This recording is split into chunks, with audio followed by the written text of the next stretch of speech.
श्रीमते रमाजाय नमः। श्रीमते निगमान्त महादेशिकाय नमः। श्री गोदास्तुतिः। श्रीमान् वेङ्कटनाथाय कवितार्किककेसरी वेदान्ताचार्यवर्यो मे सन्निधत्तां सदा हृदे।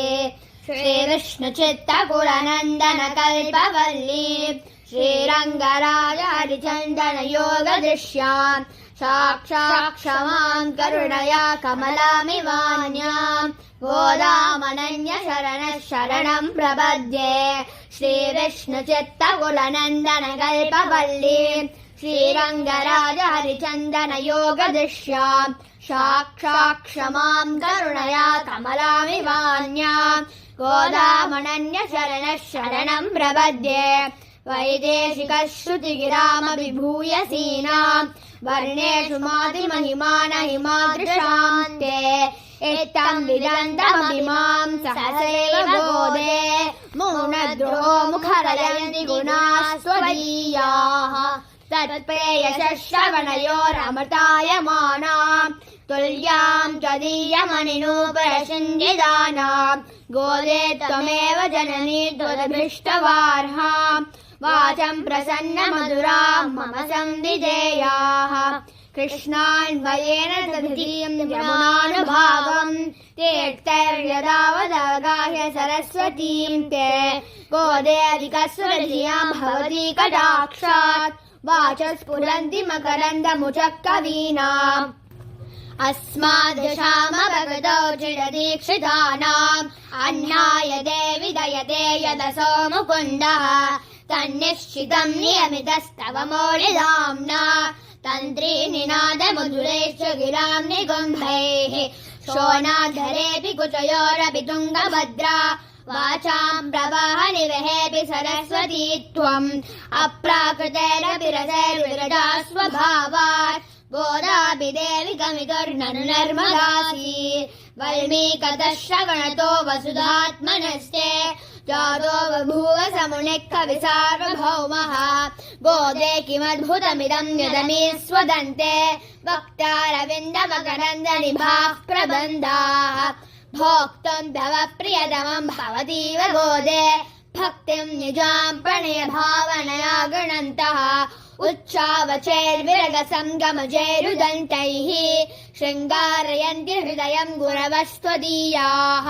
मातः समुद्दितवतीमधिविष्णुचित्तं विश्वोपजीव्यममृतं वचसा दुहानां तापच्छिदं हिमरुचैर्व मूर्तिमन्या सन्तः पयोधि दुहितः सहजां विदुस्त्वां तातस्तु ते मधुभिदस्तु दिरेशवश्यात् कर्णामृतैस्तु दिशतेरनवाप्तपूर्वम् त्वन्मौलिगन्धसुभगामुपहृत्य मालाम् लेभे महत्तरपदानुगुणं प्रसादम् दिग्दक्षिणापि परिभक्तिमपुण्यलभ्यात् सर्वोत्तरा भवति देवि तवावतारात् यत्रैव रङ्गपतिना बहुमानपूर्वम् निद्रालुनापि नियतं नीताः कटाक्षाः प्रायेण देवि भवति व्यपदेशयोगात् गोदावरी जगदिदं पयसा पुनीते यस्यां समेत्य समयेषु चिरं निवासात् भागीरथी प्रभृतयोऽपि भवन्ति पुण्याः नागेशयस्तु धनुपक्षि यतः कथं ते जातः स्वयंवरपतिः पुरुषः पुराणः एवं विधाः समुचितं प्रणयं भवत्याः संदर्शयन्ति परिहासगिरः सखीनां त्वद्भुक्तमाल्यसुरभीकृतचारुमौलेः हित्वा भुजान्तरगतामविवैजयन्ति पत्युस्तवेश्वरिमितः परिघातलोलाः बर्हादपत्ररुचिमारचयन्द्रभृङ्गाः आमोदवत्यपि तदा हृदयं गमापि रागान्वितापि ललितापि गुणोत्तरापि मौलिश्वजातव मुकुन्द किरीटभाजा गोदे भवत्यदरिता खलु वै जयन्ति त्वन्मौलिदामणि विभो शिरसा गृहीते स्वच्छन्दकल्पितसपीतिरसः प्रमोदाः मञ्जस्वनामधुर्यो विदधु स्वयं ते स्वायंवरं कमपि मङ्गलदूर्यघोषम् विश्वायमानरजसा कमलेन नाभौ वक्षस्थले च कमलास्तनचन्दनेन आमोदितोऽपि निगमैर्विभुरङ्घ्रियुग्मे दत्तेन तेन शिरसा तव मौलिमाला चूडापदेन परिगृह्य तवोत्तरीयम् मालामपि त्वदलकैरदिवास्य दत्ताम् प्रायेण रङ्गपतिरेष बिभर्ति गोदे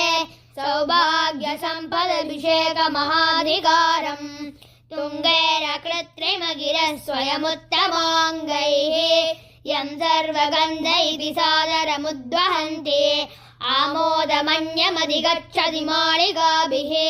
सोऽपि त्वदीयकुटिलालकवासिताभिः धन्ये समस्तजगताम् पितुरुत्तमाङ्गे त्वन्मौलिमाल्यसम्भरणेन भूयः इन्दीवरस्रजमिवा ददति त्वदीयानि आकेकराणि बहुमानविलोकितानि रङ्गेश्वरस्य तव च प्रणयानुबन्धात् अन्योन्यमाल्यपरिवृत्तिमभिष्टुवन्तः वाचारयन्ति वसुधे रसिकास्त्रिलोकीम् न्यूनाधिकत्वसमता विषयैर्विवादैः धूर्वादलप्रतिमया तव देहकान्त्या गोरोचनारुचिरया च रुचेन्दिरायाः आसीदनुज्जितशिखावलकन्तशोभम् माङ्गल्यदम् प्रणमताम् मधुवैरिगात्रम् अर्च्यम् समर्च्य नियमैर्निगमप्रसूनैः नादम् त्वया कमलया च समेयिवांसम् मातः शिरम् निरविशन् निगमाधिराज्यम् मान्यामनुप्रभृतयोऽपि महीक्षितस्ते आर्द्रापराधिनिजनेभ्यभिरक्षणार्थम् रङ्गेश्वरस्य रमया विनिवेद्यमाने पार्श्वे परद्रभवति यदि तत्र नासीत् प्रायेण देवि वदनम् परिवर्तितम् स्यात् गोदे गुणैरपनयन् प्रणतापराधान् भ्रूक्षेपयेव तव भोगरसानुकूलः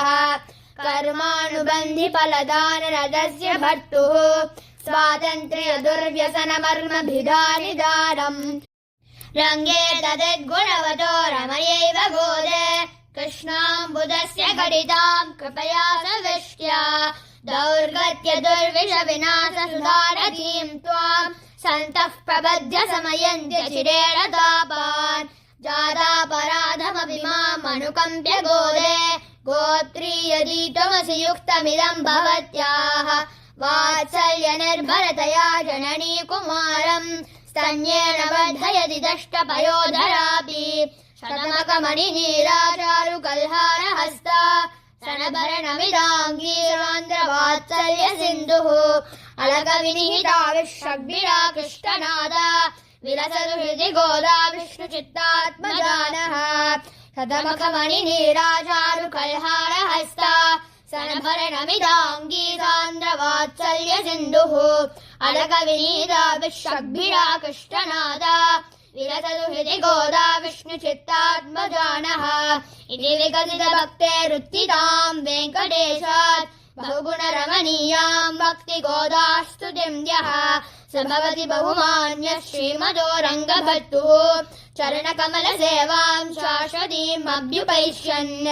इति विकसितभक्तेरुत्थिताम् वेङ्कटेशात् बहुगुणरमणीयाम् भक्तिगोदास्तुतिम् यः स भवति बहुमान्यः श्रीमतो रङ्गभट्टुः चरणकमलसेवाम् शाश्वतीम् अभ्युपैष्यन् कवितार्किकसिंहाय कल्याणगुणशालिने श्रीमते वेङ्कटेशाय वेदा